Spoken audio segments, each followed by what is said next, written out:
guys, welcome to your first flipped video.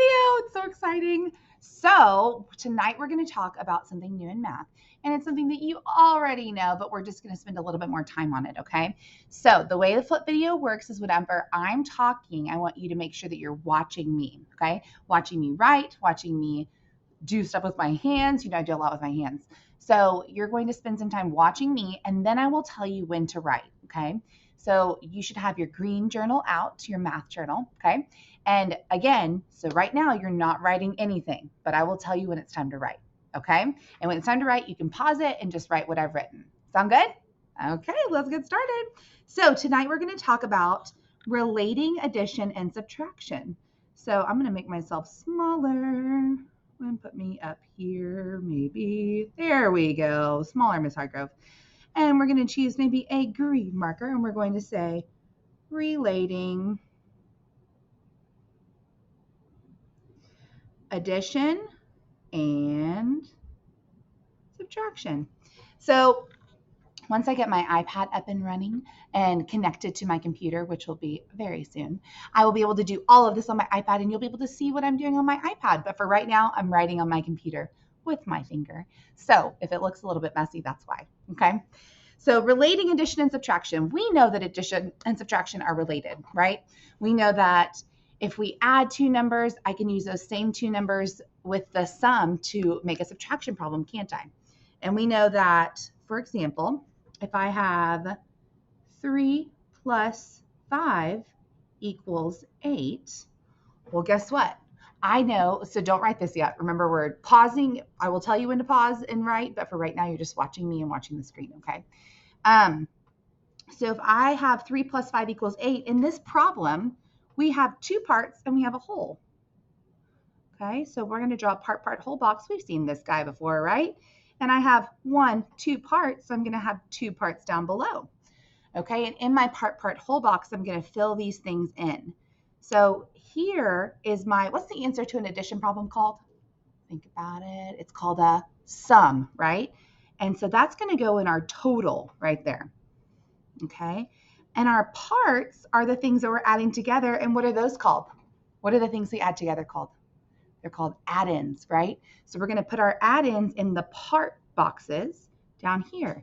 So what this means is that when I put these two parts together, I get the whole, okay? It's equal. So these two parts together are equal to that whole.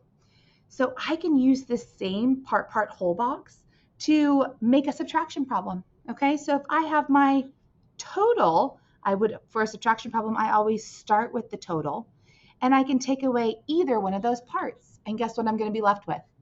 The other part. So if I take away 3, let's say, take away 3, what am I going to get? I'm going to get the other part, which is 5. And if I were to have taken away 5, I would get 3. So I want you to pay attention to where each part is, okay? Or where each thing that we're using is. So in an addition problem, the total is at the end. The total is our answer. In a subtraction problem, though, what we start with is the whole, okay? So in an addition problem, we end with the whole. In a subtraction problem, we start with the whole, okay? So all I want you to do right now is I want you to pause the video. You don't have to do all my crazy circles. I just want you to write 3 plus 5 equals 8, 8 minus 3 equals 5, and then fill in your part, whole box. So go ahead and pause me, write this down, and then come back and play, okay? Give me a second. Okay, I'm so glad you're back. Okay, so we're going to do another one. I'm going to show you another example. So again, you're not writing it yet, right? You're just going to pay attention to this first part. So if I have 7 plus 8 equals, I'm going to do this a little bit further that way. 7 plus 8 equals 15, okay? If I were to fill in my part, whole box, I'm going to make it down here.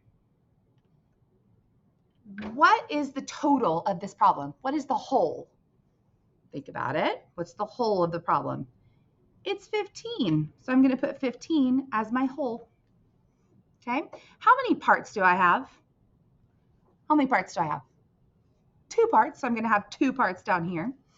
and I'm going to put them in there. And these are my what in my addition problem? These are the add-ins, right? So I'm going to put my add-ins in the part boxes, 7 and 8, okay?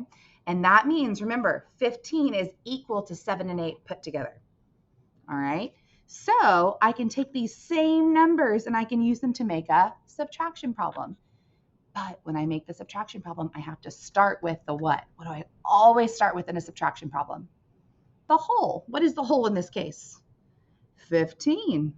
So I can take 15 and I can take away one of those parts. If I were to take away 8, if I were to take away this part, what would I be left with? I would be left with this part. So it equals 7. Okay, 15 minus 8 equals 7. Again, I want you to pay attention to where the whole is and where the parts are. Okay, so I have the parts here and the whole is in orange. So my whole as an addition problem is going to be the answer.